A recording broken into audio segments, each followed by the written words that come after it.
वक्रतुंड महाकाय सूर्यकोटी समप्रभ निर्विघ्नं कुरु मे देव सर्वकार्येषु सर्वदा।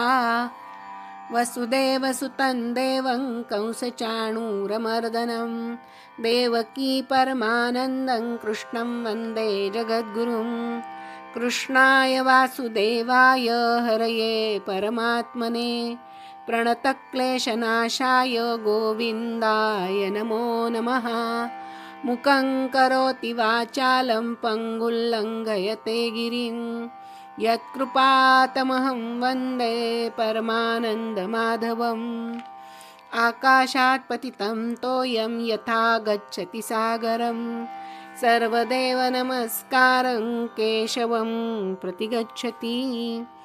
या कुन्दे नृतुषारहारधवला या शुभ्रवस्त्रामृता या वीणावरदण्डमण्डितकरा या श्वेतपद्मासना या ब्रह्माच्युतशङ्करप्रभृतिभिर्देवैः सदा वन्दिता सा मां पातु सरस्वती भगवती निःशेषजाड्यापहा।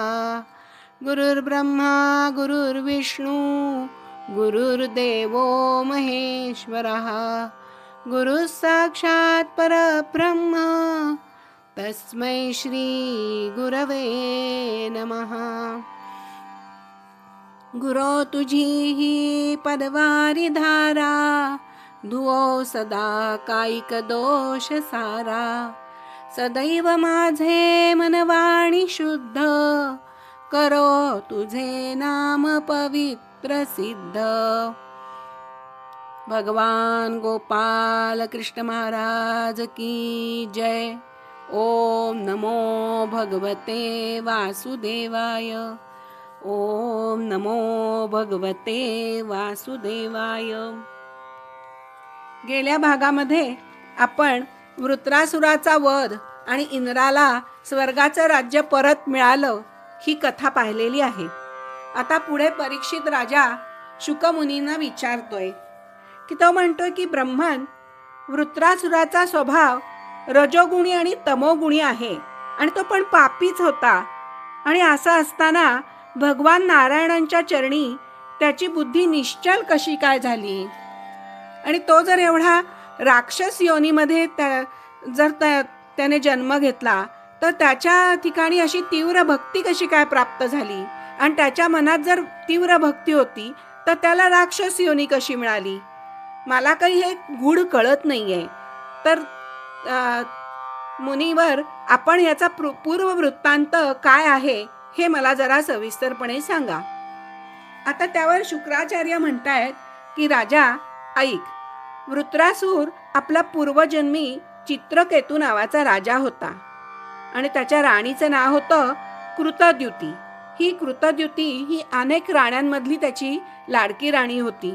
त्याला अनेक राण्या होत्या, त्यातली एक कृतद्युती होती. पण याला कुठल्याच राणीपासून संतती झाली नाही. एकदा राजा चित्रकेतूच्या घरी अंगिरा ऋषी आले. अंगिरा ऋषींनी त्यांना क्षेमकुशल विचारल्यावर त्यांनी सांगितलं की मला संतती नाही, पुत्र नाही, तर मला एखादा पुत्र झाला तर बरं वाटेल. तर अंगिरा ऋषी त्याला म्हणाले, अरे ज्यांना मुलं आहेत त्यांना तरी शांती कुठं आहे, तुला संतान नाही हेच चांगलं आहे. राजाच्या मनात अनेक कल्पना उत्पन्न झाल्या होत्या. त्यामुळे राजाने अंगिरा ऋषींकडे संतती व्हावी, पुत्र व्हावा म्हणून जरा हट्टच धरला, दुराग्रह केला. त्यावर मग अंगिरा ऋषी म्हणाले चित्रकेतूला, तुला एक पुत्र होईल, तो तुला आनंदही देईल आणि शोकही देईल. अशा प्रकारे आशीर्वाद देऊन ऋषी तिथून निघून गेले. त्यानंतर ऋषींच्या कृपेने चित्रकेतूला एक मुलगा झाला. राजाला आणखीही काही पत्नी होत्या आणि त्यांना आता मत्सर वाटू लागला. त्यांना या कृतद्युतीबद्दल हेवा वाटायला लागला की हिला आता पुत्र झाला, आता आपल्याकडे राजाचं अजिबातच लक्ष राहणार नाही. त्यातल्या एका मातेने त्या मुलाला विष दिलं आणि त्याला विष दिल्यानंतर तो मुलगा मरण पावला. आता चित्रकेतू आणि कृतद्युती दोघांना अतिशय दुःख झालं आणि ते खूप शोक करू लागले. कृतद्युती शोकामध्ये म्हणू लागली, हे विधात्या, तुझा हा काय न्याय आहे? जो आपल्या सृष्टीला तू असे प्रतिकूल खेळ का खेळतोस? वृद्ध लोक जिवंत राहतात आणि लहान लहान बाळं मरतात, ही मोठी आश्चर्याची गोष्ट आहे.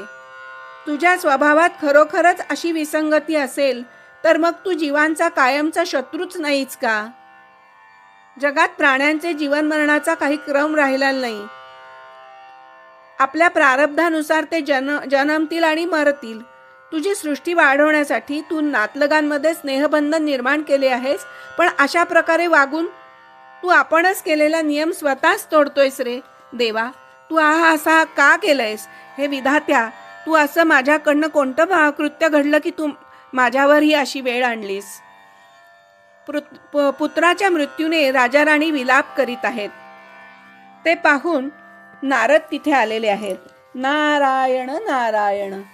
जिथे जिथे असं काही घडतं तिथे तिथे उपदेश करण्यासाठी नारदांची योजना नियतीने केलेली आहे, परमेश्वरांनी केलेली आहे. त्यामुळे तिथे नारद प्रगट झालेले आहेत. आता नारद म्हणतायत त्याला, चित्रकेतू आणि कृतद्युतीचं ते सांत्वन करतायत आणि ते सांगतायत त्याला की आता मुलगा गेल्यानंतर रडणं व्यर्थ आहे. आता तुम्ही स्वतः करता अश्रू ढाळा. तो मुलगा आता जेथे गेला आहे तेथून तो आता परत येणं शक्य नाही. अरे राजा, पुत्र हे 4 प्रकारचे असतात. ते सांगतायत नारद मुनी, पुत्र 4 प्रकारचे असतात. जेव्हा आपल्या पोटी एखादं संतान येतं तेव्हा ते 4 प्रकारचं असतं. कुठल्याही तरी त्या 4 प्रकारातल्या कुठल्या तरी प्रकारचं ते संतान आपल्या पोटी येतं. ते आपल्या पूर्वकर्मानुसार, प्रारब्धानुसार ते आपल्याला प्राप्त होतं. एक प्रकार आहे तो शत्रुपुत्र. पूर्वजन्मीचं आपलं काही वैर असेल तर ते त्रास देण्यासाठी पुत्र रूपाने आपल्या पोटी येतं आणि आपल्याला त्रास देतं, कारण ते पूर्वजन्मी आपला शत्रू असतो तो, आणि तो शत्रूच आपला पुत्र म्हणून जन्माला येतो. ऋणानुबंधी असा एक दुसरा प्रकार आहे. ऋणानुबंधी म्हणजे काय? तर पूर्वजन्मी आपण कोणाला तरी ऋण दिलेलं आहे आणि ते कोणाकडून तरी ऋण घेतलंय, कर्ज घेतलंय आणि ते आपण त्याला फेडलेलं नाहीये, आणि ते फेडण्यासाठी ते पुत्र रूपाने तो माणूस धनको जो असतो तो जन्माला येतो आणि आपल्याकडून आपला सगळा त्याचा जो पूर्वजन्मीची वसुली असते ती पुत्र रूपाने तो वसूल करतो. अशा वेळेला ऋणानुबंधी पुत्र म्हणतात. एक पुत्र असतो तो उदासीन असतो. जोपर्यंत अविवाहित असतो तोपर्यंत तो माता पित्यांसोबत असतो. आई बाबांजवळून तो काही घेतही नाही आणि तो त्यांना काही देतही नाही, उदासीन असतो. मुलगा आई बापापासून लग्न झाल्यानंतर वेगळा राहतो.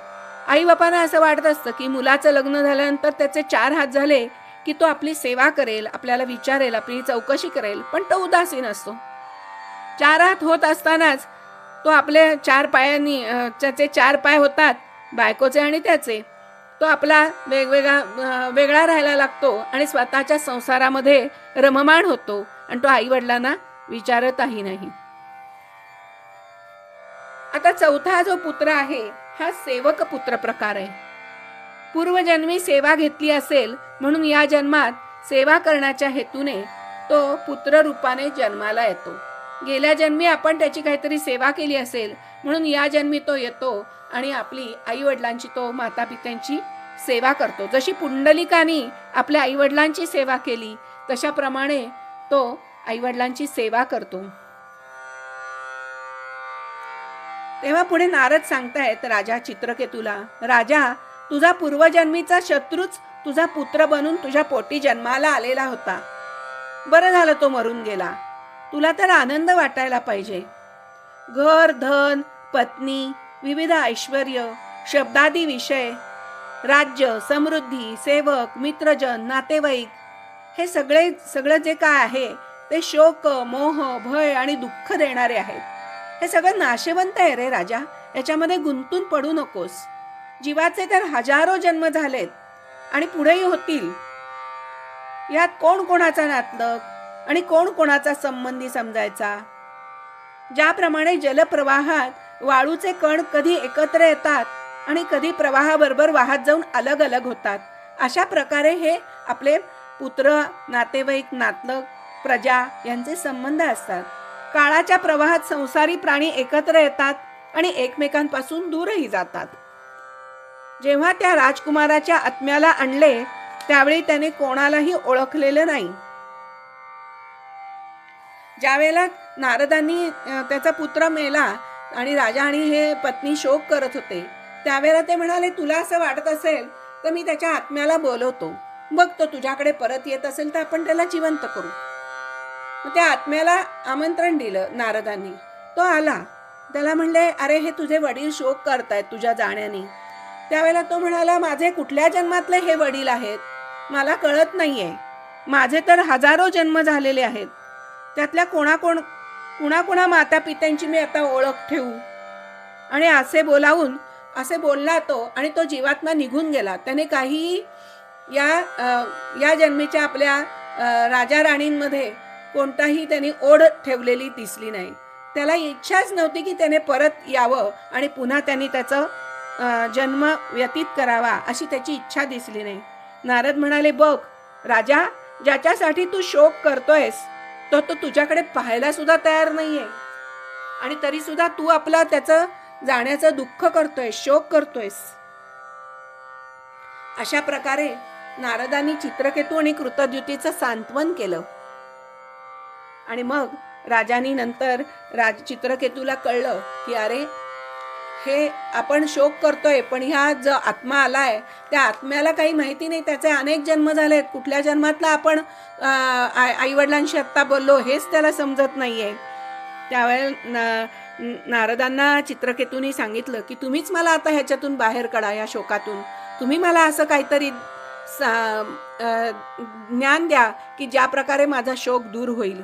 त्यावेळेला नारदांनी चित्रकेतूला दिव्य ज्ञान दिलंय. म्हणजे काय केलंय तर तत्वोपदेश केलाय आणि त्यांनी संकर्षण मंत्र त्याचा उपदेश केलाय नारदांनी.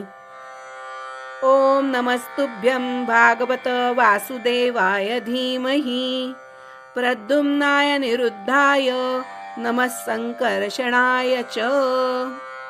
मी पुन्हा एकदा मंत्र म्हणते. हा संकर्षण मंत्र नारदांनी दिलाय. ओम नमस्तुभ्यं भागवत वासुदेवाय धीमहि प्रद्युम्नाय निरुद्धाय नमः संकर्षणाय च. ह्या मंत्राने पुढे चित्रकेतू राजाने खूप तपश्चर्या केली आणि भगवंताच्या नामाचा जप केला.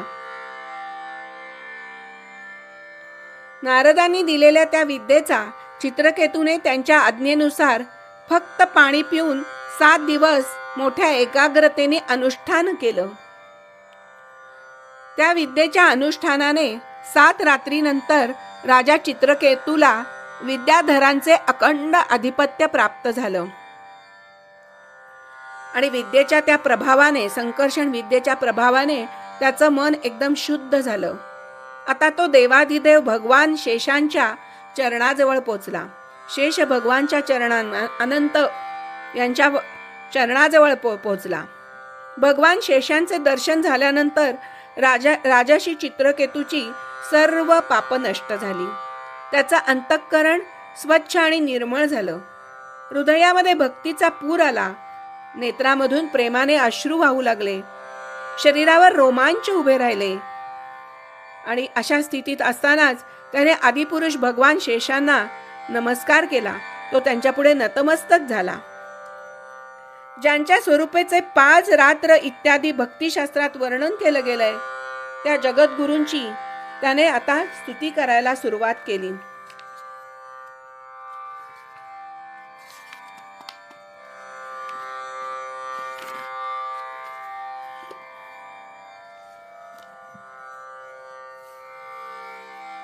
विद्याधरांचा अधिपती चित्रकेतूनी भगवान अनंतांची स्तुती केली तेव्हा ते प्रसन्न झाले आणि भगवान अनंत त्यांना म्हणाले, हे राजा, नारद आणि अंगिरा यांनी तुला माझ्या संबंधी ज्या विद्येचा उपदेश केला त्यामुळे आणि माझ्या दर्शनाने तू चांगल्या रीतीने सिद्ध झालेला आहेस.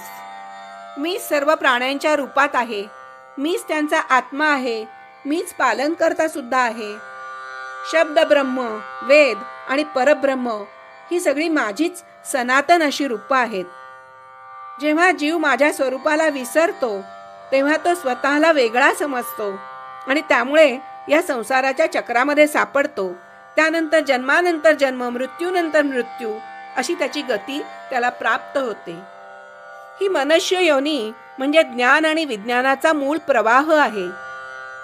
ही मनुष्य योनी मिळाल्यानंतर जो आपले आत्मस्वरूप असलेल्या परमात्म्याला जाणून घेत नाही त्याला कोणत्याच योनीत शांती मिळू शकत नाही.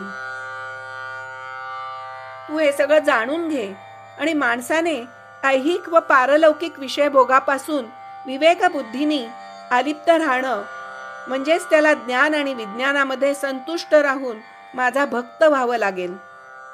आणि तू तसा झालास.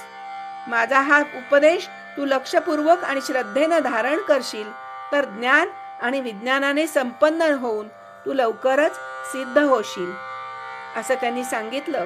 आणि जगद्गुरु विश्वात्मा भगवान श्रीहरी चित्रकेतूला असे आश्वासन दिलं त्यांनी आणि ते तिथल्या तिथे अंतर्धान पावले. ज्या दिशेला ते दिसले त्या दिशेला संकर्षण अंतर्धान पावल्यानंतर त्या दिशेला विद्याधर चित्रकेतूने दंडवत घातलं, नमस्कार केला आणि मग तो आकाश मार्गाने स्वच्छंदपणे आता विहार करायला लागलेला आहे. असाच तो आकाश मार्गाने विहार करत करत एके दिवशी फिरत फिरत तो कैलासाला आला. आता कैलासाला आल्यानंतर त्याला काय दिसलं? त्याला एक मोठी आश्चर्यकारक घटना दिसली. पार्वती शंकराच्या मांडीवर बसली आहे आणि समोर सगळे ऋषीमुनी बसलेले दिसले त्याला. ऋषीमुनीच्या समोर पार्वती शंकराच्या मांडीवर बसली हे पाहून त्याच्या मनामध्ये एक कुभाव जागला. विषय वासनेतून चित्रकेतूचा जन्म झालेला आहे आणि त्यामुळे त्याला स्त्री आणि पुरुष ही भावना त्याच्या मनात वासना निर्माण करणारी उत्पन्न झाली. आणि चित्रकेतूने सामान्य सांसारिक रूपात शिवपार्वतीला पाहिल्यासारखं तर त्याला वाटलं की अरे हे काय आहे? सगळ्या ऋषीमुनींसमोर हे देव असून सुद्धा यांना देवांना भान नाही राहिलं. तो पार्वतीला मांडीवर घेऊन बसलाय. हे कसलं ज्ञान देवांचं? केवळ सगुण साक्षात्काराने मन शुद्ध होत नाही तर साक्षात्काराने मनाची चंचलता सुद्धा नष्ट होऊ शकत नाही. सगुण आणि निर्गुण घडल्यावरच जीव शिव होऊ शकतो हे चित्रकेतूला अजून कळलेलं नव्हतं. त्याला पूर्ण ज्ञान प्राप्त झालेलं नव्हतं आणि तो लौकिक दृष्टीने शिव पार्वतीला पाहत होता, कामुक दृष्टीने तो पाहत होता. आणि अशा त्याने हे का असे बसले त्याचं कारण पण जाणण्याचा प्रयत्न केला नाही. त्याचं कारण असं होतं की कामदेवानी शंकराशी पुन्हा युद्ध करण्याची इच्छा व्यक्त केली. त्यावेळेला शंकर त्याला म्हणाले, कामदेवा, एकदा तर मी तुझा पराभव केला आहे आणि तुझं भस्म करून टाकलेलं आहे. तेव्हा कामदेव म्हणाला, समाधी अवस्थेत बसून जाळणे ही काही मोठी गोष्ट नाही. तुम्ही तेव्हा समाधीत होतात आणि तुम्ही मला बघितल्यावर मी जळून जाणं शक्यच होतं. पण ज्या वेळेला पार्वती तुमच्या जवळ असेल आणि पार्वती जवळ असताना मी जर तुमच्यावर माझे कामदेवानी मी जर बाण सोडला आणि जर तुम्ही पार्वतीला बघून तुमचं चित्त विचलित झालं नाही आणि तुमच्यामध्ये जर कामवासना उत्पन्न झाली नाही तरच तुम्ही योगी आहात आणि तरच तुम्ही वैरागी म्हणू शकता स्वतःला. अशा प्रकारे पण हा कामदेवानी शंकरांबरोबर लावलेला होता. आणि म्हणून आणि कामदेव शंकराची परीक्षा बघत होते, पार्वतीची परीक्षा बघत होते. आणि म्हणून ते शंकर आणि पार्वती मांडीवर बसली आहे शंकराच्या, सगळे ऋषीवर बसलेले आहेत आणि परीक्षा चालू आहे शंकरांची.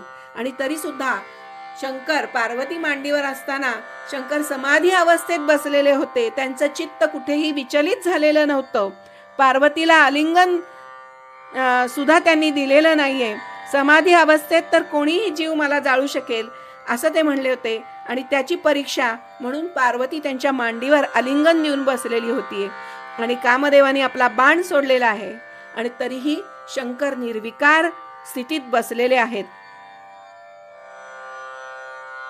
अर्धनारी नटेश्वर अशा स्वरूपात त्यांचं चित्त कुठेही विचलित झालं नाही आणि कामदेवानी सोडलेल्या बाणांचा त्यांच्यावर कोणताही परिणाम झालेला नाही.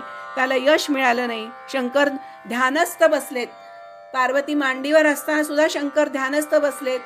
त्यांना ध्यान लागलेलं आहे. त्यांना भान उरलेलं नाही की पार्वती आपल्या मांडीवर बसली आहे, तिने आपल्याला आलिंगन दिलंय. आणि अशा रीतीने कामदेवांचा त्यावेळेला पराभव झालाय आणि शंकरांना तो शरण गेलाय आणि त्यांनी आपला पराभव मान्य केलाय. या सगळ्या गोष्टी चित्रकेतूला काहीच कळलेलं नाहीये. त्याला फक्त लांबून एवढंच दिसलंय की पार्वती मांडीवर बसली आहे, समोर ऋषीवर बसलेत. आणि मग तो शंकरांची निंदा करायला लागलाय. भर सभेत आपल्या पत्नीला आलिंगन देऊन आपण मांडीवर बसवले तिला, आपल्याला लाज वाटत नाही का? शंकरांना या गोष्टींनी काहीही फरक पडला नाही. चित्रकेतू राजा त्यांची निंदा करतोय. त्यांचं तिकडेही लक्ष नव्हतं. ते त्यांच्या ध्यानामध्ये मग्न होते.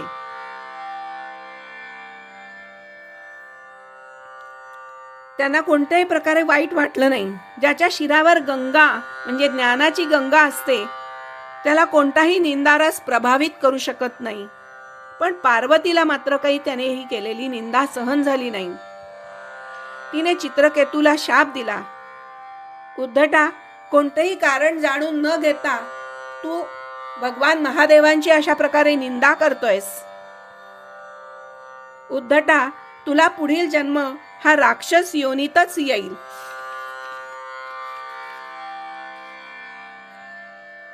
अशा प्रकारे शाप दिल्यानंतर चित्रकेतू विमानातून खाली उतरला आणि त्याने आपलं मस्तक खाली झुकवलं आणि नमस्कार केला. हे माते, आपण दिलेल्या शापाचा मी माझ्या ओंजळीत स्वीकार करतो. कारण देव मनुष्यांना जे काही बोलतात ते त्यांच्या प्रारब्धानुसार त्यांना मिळणाऱ्या फळाची केवळ पूर्व सूचना असते. हे जग हा सत्वादी गुणांचा प्रवाह आहे. शाप, कृपा, स्वर्ग, नरक, सुख आणि दुःख यांना काय अर्थ आहे? एक मात्र परिपूर्ण भगवंतच आपल्या मायेने सर्व प्राण्यांना उत्पन्न करून त्यांच्यासाठी बंधन, मोक्ष, सुख, दुःख इत्यादी निर्माण करतात. हे प्रतिव्रते देवी, शापातून मुक्त होण्यासाठी मी कधी आपली प्रार्थना करणार नाही.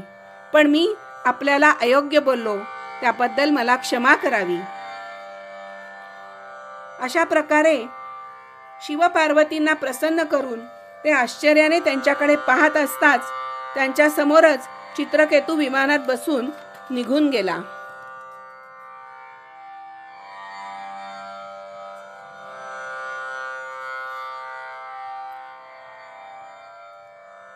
त्यावेळेला भगवान शंकरांचे हे भाषण,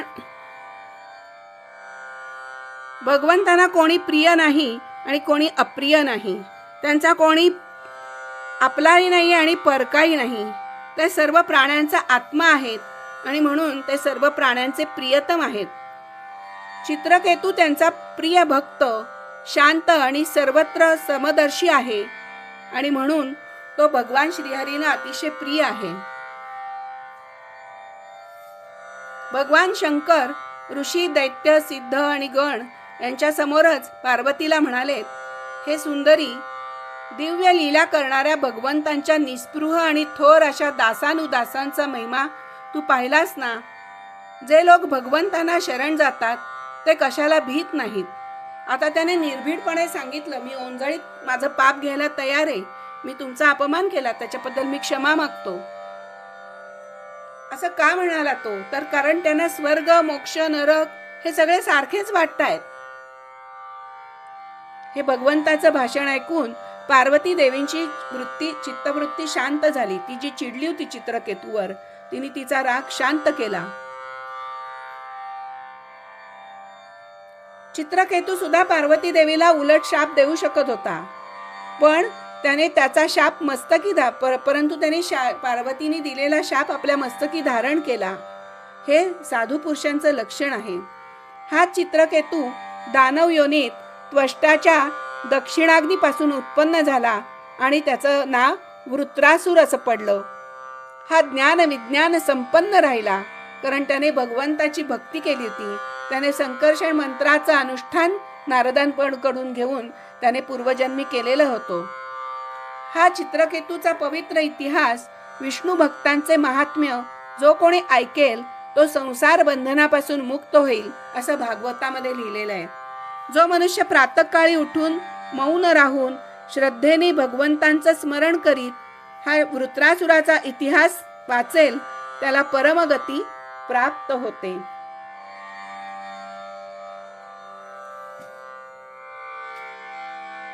नारद आणि अंगिरा यांच्यासारख्या संतांच्या समागमनात मन बुद्धी ऊर्ध्वगामी होऊ शकतात.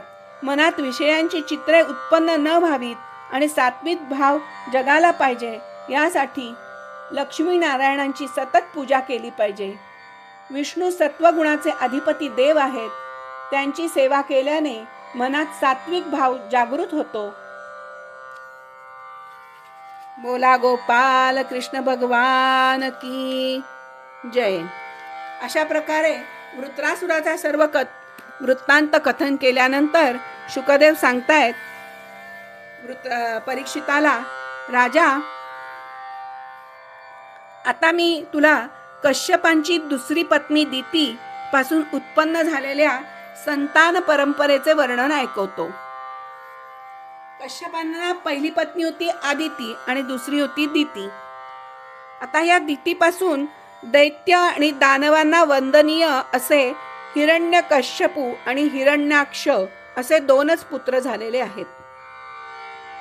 त्यांची कथा आता पुढे सविस्तरपणे पुढच्या 7व्या कंधात येणार आहे आपल्याला. हिरण्यकश्यपूनी काय केलं, हिरण्याक्षनी काय केलं, हे पुढे वराह अवतार आणि नरसिंह अवतारामध्ये आपल्याला पुढे बघायला मिळणार आहे. हिरण्यकश्यपूची पत्नी कयाधू ही दानवी होती आणि हिला हिरण्यकश्यपूपासून संराद, अनुल्हाद, लाद आणि प्रल्हाद असे 4 पुत्र झाले. त्यांना सिंहिका नावाची एक बहीण होती. विप्रचित्ती नावाच्या दानवापासून या सिंहिकाला राहू नावाचा पुत्र झाला. म्हणजे सिंहिका नावाची जी बहीण होती त्याला तिच्या पतीचं नाव होतं विप्रचित्ती. तो सुद्धा दानवच होता. त्याला राहू नावाचा पुत्र झाला. राहू म्हणजे आपण ग्रहामध्ये जो राहू आहे त्याचा जन्म हा सिंहिकेच्या पोटे झालाय. म्हणून त्या स्तोत्रात आहे ना, सिंहिका गर्भसंभूतम असं श्लोकाची सुरुवात आहे. त्या अमृत पान करायच्या वेळेला मोहिनीरूपधारी भगवंतांनी सुदर्शन चक्रानी या राहूचं डोकं उडवलं होतं. तोच हा राहू. आता संल्हाद नावाचा कयाधूचा थोरला पुत्र, त्याच्या पत्नीचं नाव कृती, तिला पंचजन्य नावाचा पुत्र झालाय. लाद नावाचा जो पुत्र होता त्याच्या पत्नीचं नाव धमनी, तिला वातापी आणि इलवल नावाचे 2 पुत्र झाले. अनुलादाची पत्नी सुरम्या होती, तिला बाष्कल आणि महिष असे 2 पुत्र झाले. आणि जो भक्त होता नारायणाचा भक्त, तो प्रल्हाद, ज्याच्यासाठी नरसिंह रूपात नारायणांनी अवतार घेतला, त्या प्रल्हादाचा मुलगा विरोचन आणि त्याची पत्नी देवी. आणि या विरोचन आणि देवी यांना पुढे बली नावाचा पुत्र झालेला आहे. आणि ह्याला पुढे वामन अवतार घेऊन भगवान नारायणांनी पाताळामध्ये पाठवलेलं आहे. या बळीच्या पत्नीचं नाव होतं अशना, तिला बाण वगैरे 100 पुत्र झालेत. या बाणाने पुढे शंकरांची आराधना करी आणि तो सर्व गणांचा, शिवगणांचा तो मुख्य बनलाय. आणि आज सुद्धा भगवान शंकर त्याच्या नगराचं रक्षण करतायत आणि त्याच्याजवळ राहतायत. दितीचे आणखी 49 पुत्र होते, त्याला मरुदगण म्हणलं गेलेलं आहे.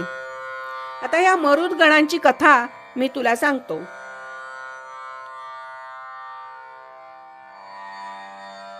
इंद्राने पुढे त्यांना आपल्याप्रमाणेच देव बनवलेला आहे. मग राजा विचारतोय त्यांना की गुरुवर्य, मरुद्गणाने असं कोणतं सत्कर्म केलं की ज्या योगे ते आपल्या जन्मजात आसुरी भाव सोडून त्यांना देवयोनी प्राप्त झाली? इंद्रांना त्यांनी कसं काय देव बनवलं? माझ्यासह सर्व ऋषी हे जमलेले आहेत नैमिषारण्यात.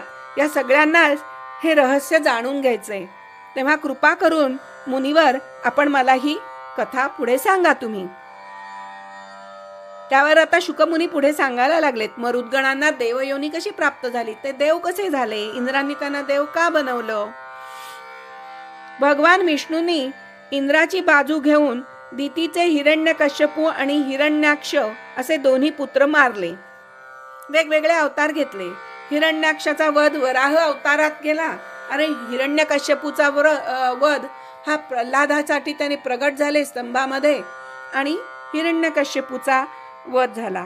म्हणून दितीला अतिशय शोक झाला, तिला दुःख झालं आणि शोकाग्नीने भडकलेल्या क्रोधाने ती अतिशय तळमळ करत होती की माझे दोन्ही पुत्र या नारायणांनी मारलेत आणि इंद्राविषयी आहे, क्रूर आहे, निर्दय आहे, त्याने आपल्या भावांना मारले. मी त्या पाप्याला मारून सुखाने झोप कशी काय घेऊ शकणार? आता मी या इंद्राचीच घमेंड जिरवते आणि मला असा पुत्र व्हावा की जो इंद्राचाच वध करेल, असं तिच्या मनात विचार यायला लागले. आणि म्हणून ती आता कश्यपांची अतिशय मन लावून सेवा करू लागली. सेवा शुश्रूषा अतिशय प्रेमाने आणि करायला लागली, कारण मनामध्ये भाव होता की आपल्याला आता कश्यपांकडून वर मागायचा आहे आणि आपल्याला इंद्राला मारणारा पुत्र आपल्याला तिथे कश्यपांकडून घ्यायचा आहे. मनामध्ये वेगळे भाव असताना ती आपली मनापासून पतीची सेवा करते. अतिशय प्रेमाने मनमोहक असे मधुर भाषण, हास्ययुक्त प्रेम कटाक्ष टाकून ती त्यांचं मन जिंकून घेत होती. कश्यप ऋषी अतिशय विद्वान असूनही ते चतुर अशा दितीच्या सेवेने तिच्या अधीन झाले आणि मोहित झाले तिच्यावर आणि म्हणाले की तू माझी एवढी सेवा करतेस, तुझ्या मनात काय इच्छा आहे, मी तुझी इच्छा पूर्ण करतो. सृष्टीच्या प्रारंभी ब्रह्मदेवानी सर्व जीव अनासक्त आहेत असे पाहून आपल्या अर्ध्या शरीरापासून स्त्रीची निर्मिती केली. त्यामुळे स्त्रियांनी पुरुषांची बुद्धी आपल्याकडे आकर्षित करून घेतली आहे आणि ते स्त्रियांना पुरुषांची बुद्धी आपल्याकडे आकर्षित करण्याचं वरदान त्याच्यामुळे प्राप्त झालंय. राजा दितीने कश्यपांची सेवा केली आणि दितीवरती ते भाळले आणि अतिशय प्रसन्न होऊन तिचं कौतुक करायला लागले आणि म्हणाले, हे सुंदरी, मी तू केलेल्या सेवेवर अतिशय प्रसन्न झालोय. तुझी काय इच्छा आहे, मागून घे. आता दितीला अनायसाच आपली इच्छा पूर्ण होण्याचे चिन्ह दिसायला लागली. अतिशय ती खुश झाली आणि मग तिने सांगितलं, ब्रह्मन, आपण मला वर देऊ इच्छित असाल तर ज्याने माझे 2 पुत्र मारवून मला निपुत्रिक केलंय त्या इंद्राला मारेल असा एक अमर पुत्र तुम्ही मला द्या. इंद्र शरण गेलाय नारायणांना आणि त्यांनीच वध करायला सांगितला ना हिरण्याक्ष आणि हिरण्यकश्यपूचा. त्यामुळे इंद्रामुळे माझे 2 पुत्र मारले गेलेत, तर तुम्हीच आता मला हा इंद्राला मारणारा एक अमर असा पुत्र मला द्या. आता दितीने हे मागणं मागेल हे कश्यपांच्या मनातही आलं नाही, पण हे असं काहीतरी अजब मागणं मागितल्यानंतर कश्यपांना अतिशय वाईट वाटलं, खिन्न झाले ते आणि पश्चाताप झाला. अरे रे, आज माझ्यावर फार मोठा अधर्म करण्याची वेळ येऊन ठेपली. कुठून मी हिला म्हणलं मी आज तुझी सगळी इच्छा पूर्ण करतो, काय मनात येईल ते मागून घे. मी तर आता वचन देऊन मोठी चूक केली आहे. आता ते वचन खोटं सुद्धा होता कामा नये, पण इंद्राचा वध करणं हे काही बरोबर होणार नाही. इंद्राचा वध सुद्धा होता कामा नये. आता काहीतरी आपल्याला उपाय यावर करावा लागेल असा विचार कश्यपांनी केला.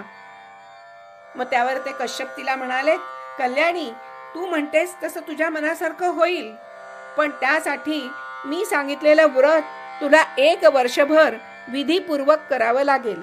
आणि जर तू त्या व्रताचा नियम सगळे पाळून जर ते व्रत पूर्ण केलंस तर इंद्राला मारणारा पुत्र तुला होऊ शकतो. पण जर नियम मोडलास तर तो पुत्र देवांचा मित्र बनेल. दिती म्हणाली, ब्रह्मन, मी तुम्ही सांगाल त्या व्रताचं पूर्ण पालन करीन. पण मला तुम्ही काय व्रत करायचं, त्याचे नियम काय आहेत, ते काय काय केलं पाहिजे ते तुम्ही मला कृपा करून आता सांगा. आता कश्यप त्याला सांगतायत व्रताचं महत्व. पुसंवन नावाचं व्रत कश्यपाने तिला सांगितलंय. या व्रतामध्ये कोणत्याही प्राण्याची हिंसा करू नये, कोणाला शाप देऊ नये, खोटं बोलू नये. बघा, वर्षभर हे नियम पाळायचे. खोटं बोलायचं नाही, नखे किंवा केस कापू नयेत, कोणत्याही अशुभ वस्तूला स्पर्श करू नये, पाण्यात प्रवेश करून स्नान करू नये, रागावू नये, दुर्जनांशी बोलू नये, न धुतलेलं वस्त्र नेसू नये, दुसऱ्याने घातलेली माळ घालू नये, उष्ट खाऊ नये, मांसयुक्त अन्न खाऊ नये, रजस्वलेनी पाहिलेलं अन्न सुद्धा खायचं नाही, उंजळीनं पाणी प्यायचं नाही, आणि काही खाल्लं तर तोंड न धुता राहू नये. काही खाल्लं की लगेच तोंड धुतलं पाहिजे, चूळ भरली पाहिजे. संध्याकाळी केस मोकळे सोडून वेणीफणी न करता बडबड करत घराच्या बाहेर पडू नये. अशा प्रकारे तुला अतिशय कठोर व्रत पाळावं लागेल. या व्रताचं नाव पुसंवन असं आहे. कोणतीही उणीव न ठेवता जर तू या व्रताचं 1 वर्षभर पालन करशील तर तुला इंद्राचा नाश करणारा पुत्र होईल. अशा प्रकारे कश्यपाने सांगितल्यानंतर दिती म्हणाली, ठीक आहे ब्रह्मन. असं म्हणल्यानंतर उदरामध्ये कश्यपांचं वीर्य, त्यांनी सांगितलेले व्रत वीर्य घेऊन त्यांनी सांगितलेले व्रत उत्तम रीतीने तिने धारण केलं. आता इंद्राची ही मावशीच लागते, कारण आदितीचा हा पुत्र आहे. मग इंद्राला हे गोष्ट कळली की आता आपल्याला मारण्यासाठी दितीने हे व्रत आरंभलंय.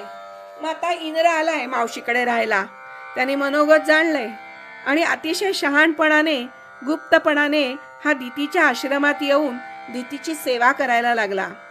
तो दररोज त्या वेळी फुलं, फळं, कंदमुळं, समिधा, दर्भ, पानं, माती, पाणी सगळं मावशीला आणून देत असे, म्हणजे दितीला आणून देत असे. आणि व्रतस्थ दितीच्या व्रतपालनामध्ये कोणती त्रुटी राहतीये का हे तो बघत असे. त्याच्या मनात पण कपट होतच की ही कुठे चुकतीये आणि आपल्याला संधी मिळते हे तो बघत होता. अशा प्रकारे दिवस चाललेले आहेत. इंद्र सेवा करतोय, दिती व्रताचं पालन करतेय. कुठे कोणतीही त्रुटी इंद्राला आढळून येत नाहीये. नेहमी लक्ष ठेवून सुद्धा त्याला तिच्या व्रतपालनामध्ये कोणतीच त्रुटी आढळलेली नाहीये. आता इंद्राला फार काळजी वाटायला लागली. व्रताच्या पालनाने इकडे दिती हळूहळू कृश झाली, अशक्त झाली. एक दिवशी संध्याकाळी तिने काहीतरी खाल्लं आणि खाल्ल्यानंतर ती इतकी दमलेली होती की चूळ भरायची ती विसरली आणि उष्ट्या तोंडानेच हातपाय न धुताच ती तशीच झोपी गेली. आज मात्र इंद्राला चांगली मोठी संधी मिळाली. इंद्राने ही संधीचा चांगलाच उपयोग करून घेतला आणि योगमायेने तो झोपी गेलेल्या दितीच्या उदरामध्ये त्याने सूक्ष्म रूप धारण करून प्रवेश केला. तिथे आतमध्ये प्रवेश केल्यानंतर सोन्याप्रमाणे चमकणाऱ्या गर्भाचे त्याने वज्राने 7 तुकडे केले. आता 7 तुकडे केल्यानंतर तो गर्भ रडू लागलाय. तेव्हा त्यांना रडू नकोस असे म्हणून त्याने त्या 7 तुकड्यांचे पुन्हा प्रत्येक तुकड्याचे आणखी 7 तुकडे केले.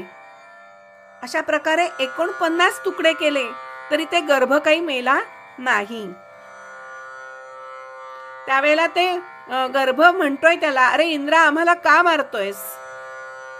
आम्ही तुझे भाऊ आहोत, तू आम्हाला मारू नको. त्यावर इंद्र म्हणतोय त्यांना, मारुद मारुद, रडू नका. मारुद म्हणजे रडू नका, रडू नका. अनन्य भक्त पार्षद मरुदगणांना इंद्र म्हणतोय, ठीक आहे, तुम्ही माझे भाऊ आहात, ठीक आहे, पण आता घाबरू नका.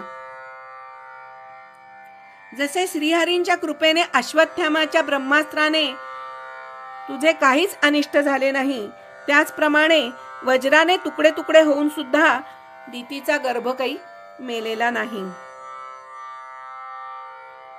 असं परीक्षिताला म्हणतायत शुकमुनी की श्रीहरींच्या कृपेने अश्वत्थामाने ब्रह्मास्त्र सोडलं होतं ना परीक्षिताच्या आईवर. त्यावेळेला त्याने पण गर्भाचे तुकडे करण्याचा प्रयत्न केला, पण श्रीहरींनी त्या आतमध्ये गर्भामध्ये प्रवेश केला सूक्ष्म रीतीने आणि परीक्षिताचे प्राण तिथे गर्भात असताना वाचवलेले आहेत. त्याप्रमाणेच इंद्राने एवढे तुकडे केले 49, तरी सुद्धा दितीचा गर्भपात झाला नाही, गर्भ काही मेला नाही. आता ते 49 मरुदगण इंद्रासह 50 झाले आणि ते देव झाले आणि त्यांचा जन्म झाला. इंद्राने सुद्धा मातेमुळे त्यांना आलेला दैत्यत्वाचा दोष दूर केला आणि त्यांना सोमपान करणारे देव बनवलं. आता दितीला जाग आली आहे. दितीने पाहिलं की तिची अग्नीप्रमाणे तेजस्वी 49 बालके इंद्राबरोबर आहेत. सुंदर स्वभावाची ती दिती 49 बालकांना पाहून अतिशय संतुष्ट झाली.